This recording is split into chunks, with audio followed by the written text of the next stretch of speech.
এক সুন্দর গ্রামে থাকতো এক অলস লোক। সে কখনো কোনো কাজ করতো না, সে কাজ করতেও যেত না। একদিন সে ভাবলো যে কোনো কাজ করা দরকার তার, কিন্তু সে তাও করলো না।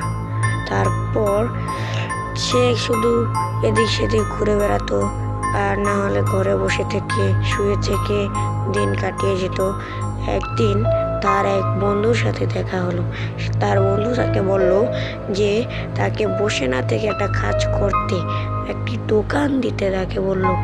এবং সেও ভাবলো আচ্ছা তাহলে দেখি। তারপর সে যেমন কথা তেমন কাজ, সেও তেমনই একটি দোকান দিয়ে বসলো।